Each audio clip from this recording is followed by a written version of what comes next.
Hello Form 4. Today we are going to learn about writing skills, specifically about punctuation and spellings and of course basic sentence structures. Please turn to page number 48 and we'll be doing until page number 55. The objectives of this lesson are control sentences for easier comprehension, understand how to use commas, apostrophes, colons, semicolons, dashes, brackets, and ellipses. Avoid common spelling errors. Start checking your writing automatically. And to detect items that require correction or can be improved. First, let's look at ending a sentence or how to end a sentence properly. There are three ways that a sentence can be ended. The first method is through a full stop, the second one through a question mark, and the last one is through an exclamation mark. Let's now see what are the what these three are and how they function separately. A full stop is a sentence that gives information. A full stop ends a sentence that gives information. And a question mark ends a question requesting for information. An exclamation mark is a sentence to stress about something or to be dramatic. Right? Full stop is used to give the sense of an ending, a finality. Question mark uses auxiliary verbs such as would, should, do, does, or you can form a question through the reversal of subject and verb. Why, what, where, who, whom, how, also known as the WH questions, right? Exclamation marks are used to suggest strong emotions, emphasize points, or suggest volume. Let's look at examples. So with a full stop, you give information. The boy ran home. The boy ran home. You give information. A question mark. How do you write it with a question mark? Who ran home? Who ran home? The answer is the boy. Or you can ask, where did the boy run? Where did the boy run? The boy ran home. Right? With an exclamation mark to show strong emotion or emphasize a point or suggest volume, the boy ran home. Or you could emphasize a different word. The boy ran home. Or you can, now that first I emphasized where the boy ran. The boy ran home. Then I emphasized how the boy went. The boy ran home. And now I'm going to emphasize who did the action. The boy ran home. Do you understand the three different ways of emphasizing the sentence to bring out three different meanings of the same sentence? Right? That is just by an exclamation mark. This is the same sentence that we have ended in three different ways. First one with a full stop, second one with a question mark, and the third one with an exclamation mark. Right? So on page 48, you have a very simple activity which you can do alone. Commas. We all know what commas are, right children? Commas are very important, especially when reading or speaking. We use commas, children, for a small pause. A full stop shows us an ending, whereas a comma gives us a small pause. It's not final, it's not an ending, it's simply a pause and the thought continues, right? So when I'm talking, I'm not going to talk at the same speed and the same way, with the same tone, all of it. If I do that, you won't understand what I'm saying and you won't feel like listening to me either. So I need to raise my voice in some places, lower it in some places, and make regular pauses so that you understand what I'm saying, right? So, comma When writing speech or when writing anything at all actually, you use commas to emphasize things or to get the meaning better, right? To communicate the meaning better. A single comma can change the whole meaning of a sentence, right? So uses of commas. Indicate a pause. To leave clear a main clause. While it was raining, they watched a film. While it was raining, they watched a film. Separate items in a list. For breakfast, he ate cereal, toast, baked beans, and 2 apples. Right? So it's a list. Instead of writing it in point form, we use commas. And always, always before the last one, we use and. We use the word and. Third use, to clarify meaning by separating ideas. Look at the example. His friend who had black hair was found with her. His friend who had black hair was found with her.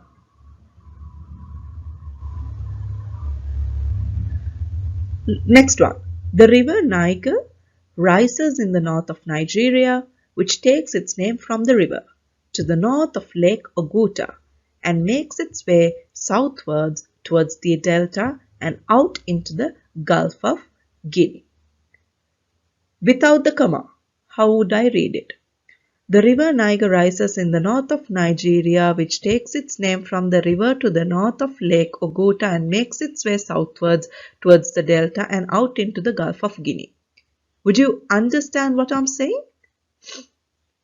With the commas, this is how I would read it, and even without looking at the slide, just by hearing, listening to my voice, you would be able to understand the meaning, especially because within one sentence, so many different types of information is given to you. The river Niger rises in the north of Nigeria, which takes its name from the river to the north of Lake Oguta and makes its way southwards towards the delta and out into the Gulf of Guinea. Right? This is to clarify meaning by separating ideas. Last use is to open and close direct speech. Look at this. Now this is not used in speech, but this is used in writing direct speech. Right? Come in, said the doctor. Do sit down. The patient made himself comfortable and replied, Good to see you, doctor. Can you see where the commas are being used? Come in, there's a comma. Said the doctor, there's a comma. Right? And after the comma, the next speech, do sit down, does not begin with a capital letter. Does not begin with a capital letter, right? Then you get the full stop. The patient made himself comfortable and replied. Again, there's a comma. There's always a comma before direct speech. Right, children? So there's an activity on page 49. Once again, very easy for you to do. Apostrophes. Apostrophes. Two main functions of an apostrophe, right, children? The first one is to omit one or more letters, usually with the letter S. And the second one is to show possession. In speech, we usually omit the word in is for ease and speed. In writing, this is informal. This is considered informal speech. So, it is going to be a long night and there is nowhere to go. Do we usually talk like that? I am tired. Do you say that to your mother? I am tired. Do you say that? No, you don't. You say, I'm tired. So look at this. It's going to be a long night and there's nowhere to go. Right? So the apostrophe comes in and I is omitted. So what are the other words like that? Let's, let us becomes let's, cannot become can't, do not become don't, won't, wouldn't, haven't, wasn't, are all. Even I am is also all the words that use apostrophes to omit a certain letter for speech, for ease and speed, of course. When indicating possession, the apostrophe appears before the S if singular and after the S if plural. Look at the example. Helen's mother. Helen has only one mother, and that's Helen's mother, right? Helen's mother hid all her brothers' bicycles. All her brothers' bicycles. So how many brothers does Helen have? One brother or many brothers? Many brothers, because the apostrophe comes after the S. So that means Helen has more than one brother, right? Helen's mother hid all her brothers' bicycles. So the bicycles belong to the brothers. The mother belongs to Helen, right, children? Indicating possession.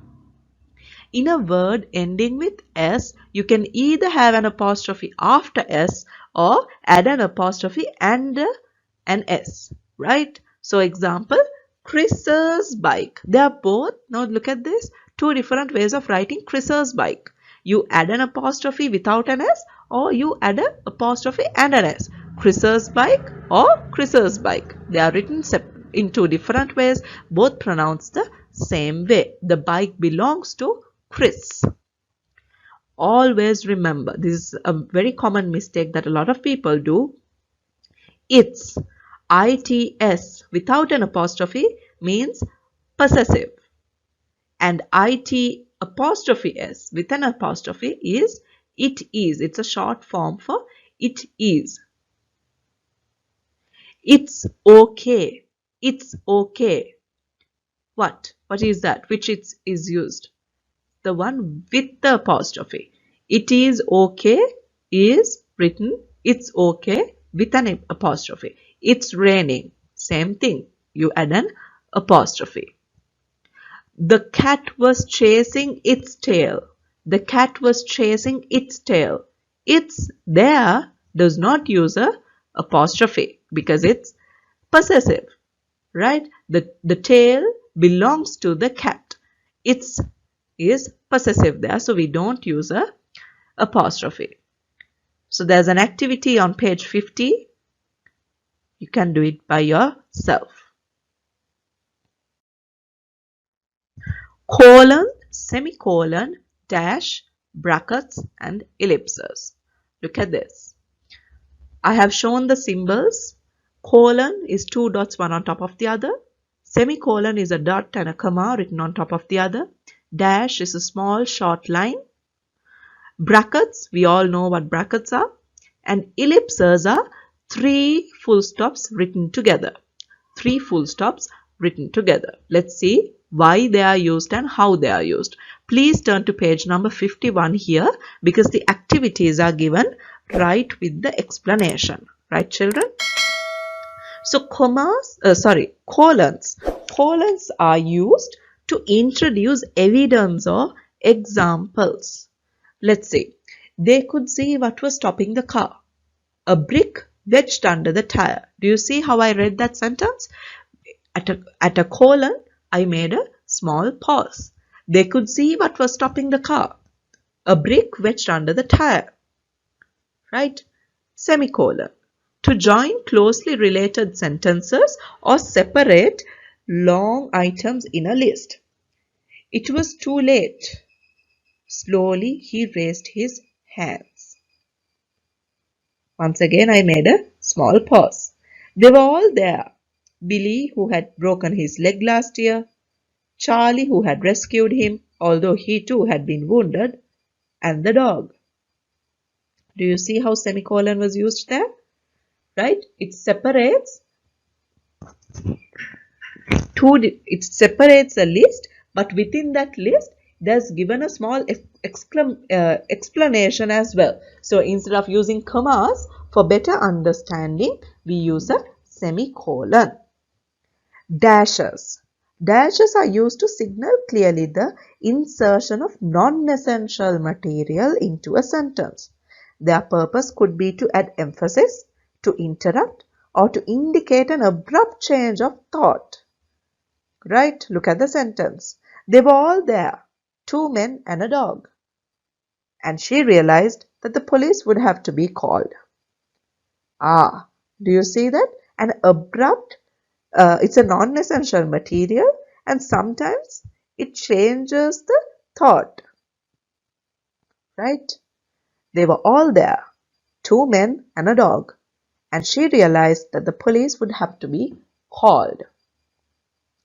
Brackets. Brackets are used to add additional material about a preceding item. Unlike dashes, brackets must be used in pairs, right? Kevin, lead singer, and Sharon were the band's best performers. Right. So here the explanation of who Kevin is given within the brackets. Right. Ellipses. Where a word, ellipses are used where a word is omitted and are made up of three dots like full stops. They are most useful in direct speech. When you speak, you are more likely to pause or break off in mid-sentence. He paused. I don't think I am. With that, he turned away. If you don't stop that, I'll. Before she could finish, they had drowned her in laughter. Can you see, children? In talking, sometimes we make a pause because we are thinking about something, or we don't want to complete the entire sentence, or we are trying to figure out in our mind, we are trying to figure out a better way of saying it. So then we make a slight pause. So when writing this in a dialogue especially, we use three dots.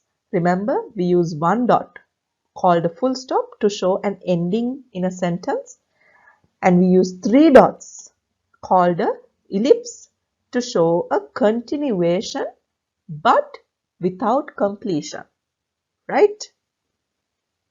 We don't use only two dots. It's either one dot or three dots, right, children? So this lesson is very important for you, especially for your essay question, and when you have to write a dialogue to show direct speech, indirect speech, and especially in essays or in writing a story, the things that you have to, the ways of improving your writing for better understanding.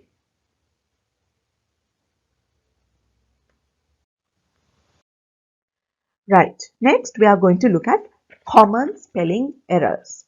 Right. It is easier to find list of commonly misspelled words on the internet, children. But these sites often provide reminders for some spellings and suggest you to make a list of the words that you find difficult to spell.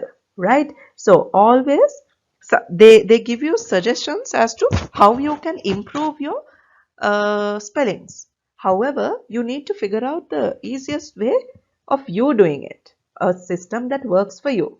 Very important to know is that your spellings will automatically improve if you read. Reading books, reading novels, reading anything at all is very important, especially when learning a language, right? So, reading will improve your spellings. Look at this, stationery. Two different, same way, it's pronounced the same way but written to separate differently, one with an A and one with an E, and it has two different meanings. Stationary with the A suggests not moving or stopped, fixed, but stationary with the E are envelopes, writing papers, pens, pencils, things we used for writing. Stationary, right? Find easy methods that work for you, right, children? Memorize the basic rules of spellings. So I've given one example. I before E except after C. I before E except after C. So how do you pronounce pie? P-I-E. P-I-E. But how do you pronounce receive?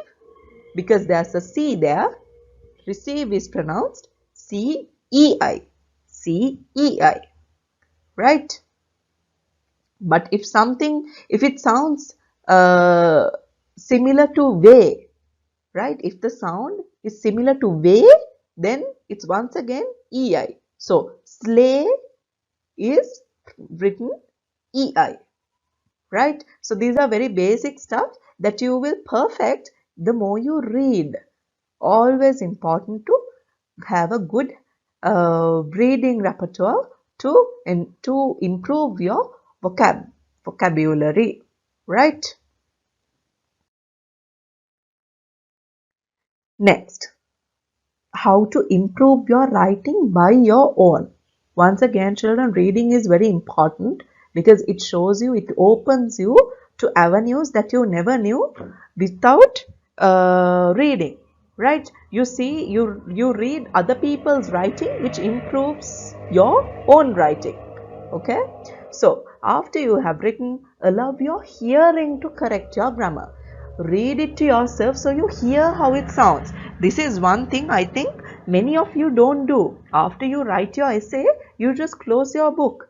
I mean, you close your paper, or even after writing any question, you just don't read it again. And you make common mistakes or very easy, very silly mistakes because you don't give 5 minutes to read what you have written, right? It is very important that you read it to yourself, because when you read it to yourself, you hear how it is and you know if it sounds right. Okay, the other one is allow your sight to check your spelling, right? After you write something, look at it. Look at it, the words, to see if it's spelt right, right? So it has to look right and it has to sound right. Those are your two main tests to check if your writing is proper. Okay? So some tips are: always begin a sentence with a capital letter. Use it also when starting a proper noun. Capital letters are used in the beginning of a sentence and in proper nouns. We know what proper nouns are. Names of people, names of places, days of the week, months of the year, countries, cities are all proper nouns that have to be started with a capital letter. Stop a sentence clearly with a full stop, question mark or exclamation mark. Now we know how those are used. Use commas for pauses and lists to clarify information and in direct speech, right? Use dashes to give additional information. Use brackets to give shorter, more practical items as additional information. So we have learned all of this in this particular lesson. Proofreading, checking and editing are things that you can do by yourself on your own, right? There are two important aspects of checking what has been written. Proofreading is marking errors in a draft, and editing is looking for opportunities to modify and improve the material, right? So it sounds similar. So let's now look at it alongside. Let's keep it alongside each other and compare these things. So these are some questions you can ask yourself while proofreading and editing your answers. Are words spelt and ordered correctly? This is for proofreading, right? Are words spelt and ordered correctly? Are words changed where necessary so that they work together? Do the words flow when reading out loud? If you're unable to read out loud, try imagining reading aloud instead. Have you double checked? Very important for proofreading. Let's now look at some questions you can ask when editing. Do the ideas flow? Are they easy to follow? Could more effective words be chosen? Could the presentation of ideas be more effective? Right? So these are, I'm sure most of you all already asked these questions from yourself when you read your writing. But here, this lesson will help you to perfect your answers. Proofreading and editing are essential to any form of writing. Even the best ideas or most carefully thought out arguments can benefit from these processes, ensuring that they are engaging and effective as possible, which is very important when we are making a answer, right? Because our end goal is to score as much marks as we possibly can. And to do that, we need to make sure that our answers are correct, proper, and as perfect as we can make it be within a very limited time, right? So practice, practice, and practice. Read whatever you can. Always make a habit of reading something new every day so that you learn something new every day. Spelling mistakes, grammatical errors, or poorly constructed sentences can greatly lessen the impact of a piece of writing. So it is important to carefully check your work and ensure it is of the best possible quality. Remember, language is firstly a spoken matter, something understood through hearing before reading or writing. The most important thing in a language is that we should be able to speak it. And when someone else speaks it, you should be able to listen, hear, and understand it. Right? So, you can't tell that you know a language if you can't speak it. Right, children? So it is very important that whatever you say makes sense, and whatever you write has to make sense too, which is why after writing you should read everything you write. One of the best ways of checking written material is to read it out loud.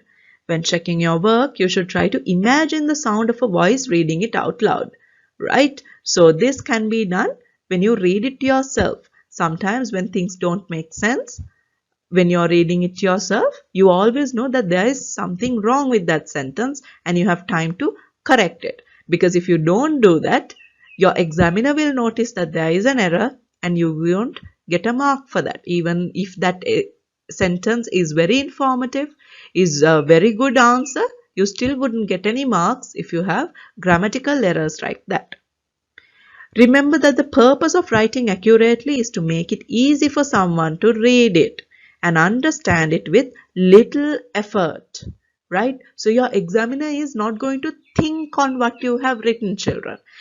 They don't have time to think. Even though you have only one answer paper to write, they have so many answer scripts that they have to read, right? So it's very important that you read everything you write, because and make sure that your answers are clear, that your sentences make sense, so that your examiner can read it and just give you marks. But if you don't write clearly, and if the examiner has to spend time to think on what you have written to understand it, you might not get enough marks, right? This is what you should check for when proofreading and editing a piece of writing, whether it is your own or someone else's. So these are the points to look at, right? So on page 55, there's an activity, a small activity to edit, right? Which you can look and edit on your own. Right, children. So thank you very much for listening to this lesson. I hope it's helpful for you and that you learn things.